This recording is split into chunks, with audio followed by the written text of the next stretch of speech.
നിങ്ങളുടെ എല്ലാവിധ അനുഗ്രഹവും വേണം. അതുകൊണ്ട് ഈ കഥാപ്രസംഗം കഴിയുന്നതുവരെ നിങ്ങളും ഉണ്ടാകണം എന്റെ കൂടെ. കഥാപ്രസംഗങ്ങളിലെ രാജാക്കന്മാരായ വി.ഡി. രാജപ്പനെയും സാംബശിവനെയും മനസ്സിലോർത്തുകൊണ്ട് ഞാൻ തുടങ്ങുന്നു. പ്രിയമുള്ളവരെ, ഞാൻ അവതരിപ്പിക്കുന്ന കഥയുടെ പേരാണ് പതിയാശ്ശേരിയിലെ പുതുമണവാളൻ. ഒരു കഥ പറയാം, ചെറുകഥ പറയാം, നിലയില്ല കഥ നാട്ടുകഥ, നേരറിവിൻ കഥൊരു നാട്ടുകഥ, നേരായുള്ളൊരു നാട്ടുകഥ.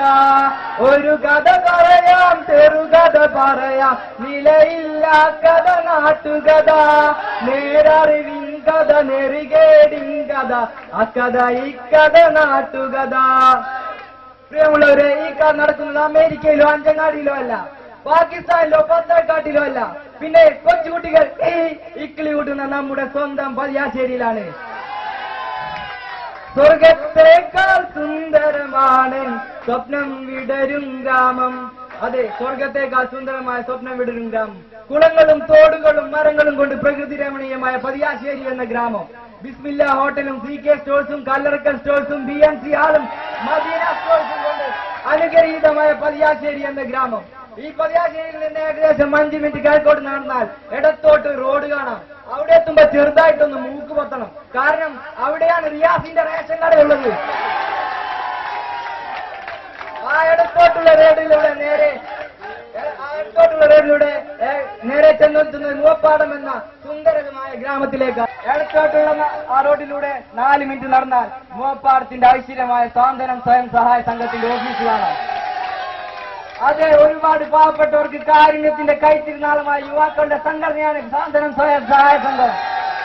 നാടിനും നാട്ടുകാർക്കും ഉപകാരപ്രദമായ നേത്ര സംരക്ഷണ ക്യാമ്പ് വെച്ചും കന്നഡ ആവശ്യമായവർക്ക് കന്നഡ കൊടുത്തും ഒരുപാട് നാടിൽ വളർന്നു വരുന്ന യുവതലമുറക്ക് മാതൃകയാണ് സാന്ത്വനം സഹായ സംഘം.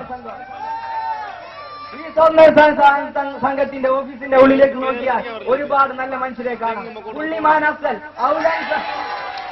ഔലൻസായി, പായൻ ഷാദ്, ടോപ്പ് സിയാദ്, പാതിര പാച്ചു, അർണോൾഡ് അൻസു, സേനാനി ആഷിഖ്, അങ്ങനെ ഒരുപാട് പേര്. അവരെല്ലാം വളർന്നു വരുന്ന യുവാക്കൾക്ക് ഒരു മാതൃകയായി വളരുകയാണ്.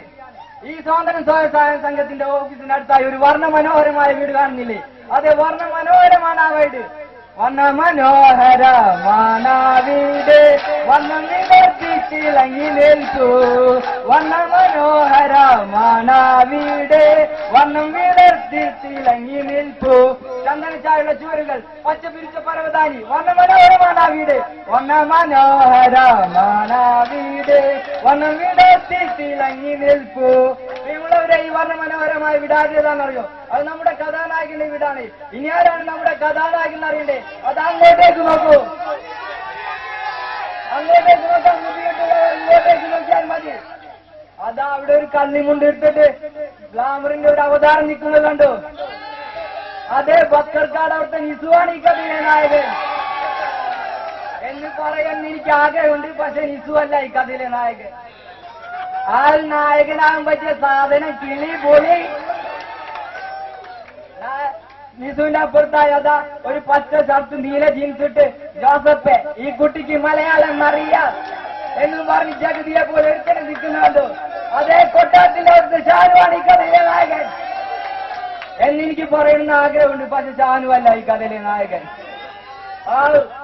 നായകൻ നേട്ടപ്പോ ഷാനുവിന്റെ മുഖത്ത് 500 ബൾബത്തി.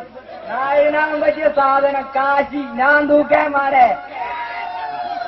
ഇവരാരുമല്ല എന്റെ കഥയിലെ നായകൻ.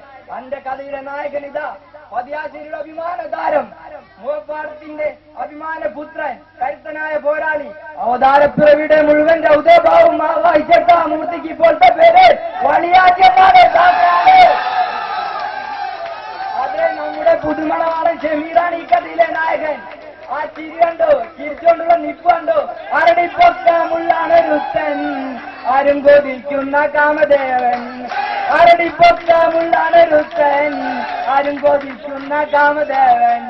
അരടിപ്പൊക്കമില്ലെങ്കിലും ഷമീർ സുന്ദരനാണ്, സുമുഖനാണ്, പ്രതി. അദ്ദേഹം ഒരു ദാനശീലാണ്.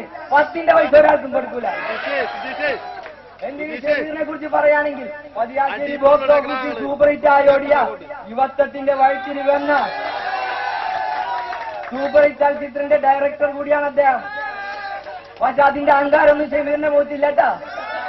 എങ്ങനെ ഉണ്ടാവാനാണ് ആ പടം കണ്ടവരൊക്കെ ഷമീറിന്റെ മുഖത്തൊക്കെ അങ്ങനത്തെ ഇട്ടത്. ഷമീറിനെ കുറിച്ച് കൂടുതൽ പറയുകയാണെങ്കിൽ ഷമീർ നല്ലൊരു ഗായകനാണ്. പതിയാശ്ശേരിയിൽ കല്യാണത്തിന്റെ തലേന്ന് എവിടെ പരിപാടി ഉണ്ടായാലും കല്യാണ വീട്ടുകാർ ഷമീറിനെ കൊണ്ട് മേനെ സപ്നം എന്ന പാട്ട് ഷമീറിനെ കൊണ്ട് പാടിക്കും. അങ്ങനെയും കല്യാണ വീട്ടിൽ നിന്ന് ആൾക്കാർ പോയി കിട്ടുമല്ല. നെയ്ച്ചോറിനെ കണ്ടാണ് പ്രശ്നമില്ല. അത്രയ്ക്കും മനോഹരമാണ് ഷമീറിന്റെ പാട്ട്. അങ്ങനെയുള്ള ഷമീറിന്റെ കല്യാണമാണ് നാളെ. പതിയാശ്ശേരിയിൽ ഉത്സവമാണിന്ന്. ഷമീറിന്റെ നാട്ടുകാരും വീട്ടുകാരും ബന്ധുക്കളും അയൽക്കാരും കൂട്ടുകാരും എല്ലാവരും ഷമീറിന്റെ വീട്ടിലെത്തിയിട്ടുണ്ട്. എല്ലാവരും ഷമീറിന്റെ കല്യാണം ആഘോഷിക്കുകയാണ്. എല്ലാവരും ഷമീറിന് വിവാഹ മംഗളാശംസകൾ നൽകുകയാണ്. മംഗളങ്ങൾ വാരിക്കോരിച്ചേരിയാൻ നമുക്കിനി ഷമീറിന്റെ കല്യാണ രാവിൽ പട്ടയടിച്ചാവിടങ്ങ പട്ടുമത്ത വിരിച്ചതിലിരിക്കാൻ നമുക്കിനി കല്യാണ പാട്ടൊന്ന് പാടാ. താരഹാരമണിഞ്ഞരാവിൽ ആനന്ദം ഉല്ലാസം സന്തോഷം പാടുന്നേ. ചുവട് വെച്ച് പാടാം ആ ഗാനം മനസ്സ് കൊണ്ട് പ്രാകാം ഷമീറിനെ. ചുവട് വെച്ച് പാടാം ആ ഗാനം മനസ്സ് കൊണ്ട് പ്രാകാം ഷമീറിനെ. അങ്ങനെ എല്ലാവരും ഈ കല്യാണം ആഘോഷിക്കുന്ന വേളയിൽ ഒരാൾ മാത്രം ഈ ആഘോഷത്തിലൊന്നും പങ്കെടുക്കാൻ ഒറ്റയ്ക്ക് മാറി നിൽക്കുകയാണ്. അതാരാണ്? അത് മറ്റാളുമില്ല, അത് നമ്മുടെ കഥാനായകൻ തന്നെയാണ്. കഥാനായകൻ ഷമീർ ഒറ്റയ്ക്ക് മാറി നിന്ന് ആലോചിക്കുകയാണ്. അദ്ദേഹം ആരെ കുറിച്ചാണ് ആലോചിക്കുന്നത്? വടുതല വത്സലയെ കുറിച്ചാണോ? അല്ല. തെക്കേത്തറ ജാനിനെ കുറിച്ചാണോ? കുന്നുമ്മേ ചാന്ദിനെ കുറിച്ചാണോ? പിന്നെ ഷമീർ ആലോചിക്കുന്ന ആരെ കുറിച്ചാണ്? ഷമീർ ആലോചിക്കുന്നത് നാളെ തന്റെ ഭാര്യയാൻ പോകുന്ന വാട്ടപ്പള്ളി മുഹമ്മദ് മോള് സുഫീനെ കുറിച്ചാണ്. വിരഹത്തിൽ വേദനയറിയാൻ പ്രണയിക്കൂ ഒരു വട്ടം. വിടരാപ്പൂ മുട്ടുകൾ അവിടെ കരയിക്കും പലവട്ടം. നഗ്നമേനികൾ നീലരാവിലുരയുന്ന സുഖമല്ല പ്രണയം. നേരുനിറയുന്ന നോനീറുന്ന മധുര നൊമ്പരം പ്രണയം. അതിലലിയും തോറും മധുരം മധുരം മധുരം മധുരം. വിരഹത്തിൽ വേദനയറിയാൻ പ്രണയിക്കൂ ഒരു വട്ടം. വിടരാപ്പൂ മുട്ടുകൾ അവിടെ കരയിക്കും പലവട്ടം. അങ്ങനെ നേരം അർദ്ധരാത്രി 12 മണിയോടടുത്തു. എല്ലാവരും ആഘോഷങ്ങളെല്ലാം മതിയാക്കി ഉറങ്ങാൻ പോവുകയാണ്. പെട്ടെന്ന് ഒരു കൊടുങ്കാറ്റ് പോലെ, ഒരു ഇടിവെട്ട് പോലെ, ഒരു പേമാരി പോലെ, ഒരു പവർ കട്ട് പോലെ അവൻ വന്നു. ആരാണവൻ? അതാരാണെന്ന് അറിയുന്ന മുമ്പ് ചെറിയൊരു ഇടവേള. ഇതാ വന്നു. നിങ്ങളും ഉണ്ടാകണം എന്റെ കൂടെ. ചെറിയൊരു കേസം നിങ്ങൾക്ക് വീണ്ടും സ്വാഗതം. അതെ, നേരം അർദ്ധരാത്രി 12 മണിയെടുത്തു. എല്ലാവരും ഉറങ്ങാൻ പോവുകയാണ്. പെട്ടെന്ന് ഒരു കൊടുങ്കാറ്റ് പോലെ, ഒരു ഇടിവെട്ട് പോലെ, ഒരു പേമാരി പോലെ, പവർക്കെട്ട് പോലെ അവൻ വന്നു. ആരാണവൻ? അകലെ നിന്നൊരു രൂപം ആ കല്യാണ വീട് ലക്ഷ്യമാക്കി വരികയാണ്.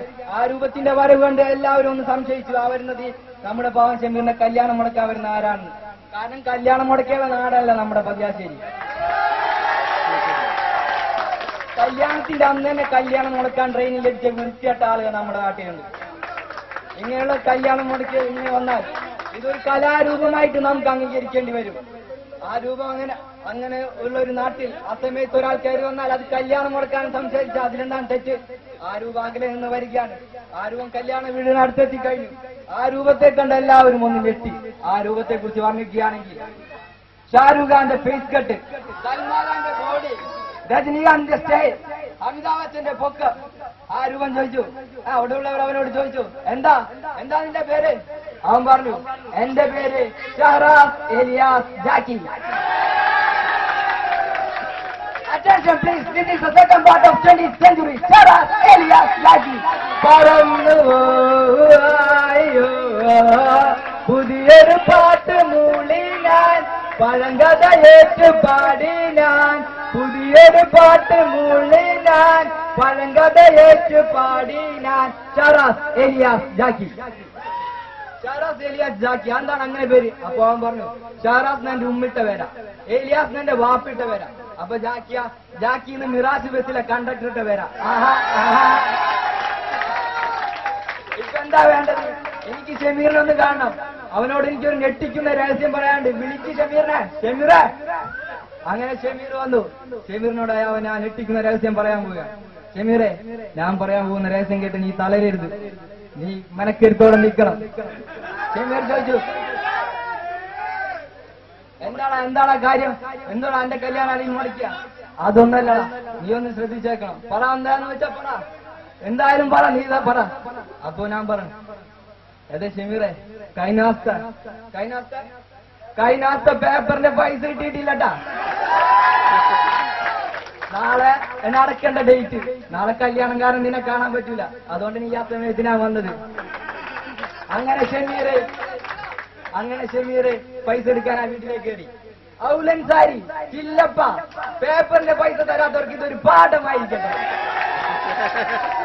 അങ്ങനെ ഷമീർ പൈസ കൊണ്ട് വന്നു. ഞാൻ ഹാപ്പിയായി, ഷമീർ ഹാപ്പിയായി, കല്യാണ വീട്ടിലുള്ള എല്ലാവരും ഹാപ്പിയായി, എല്ലായിടത്തും സന്തോഷം.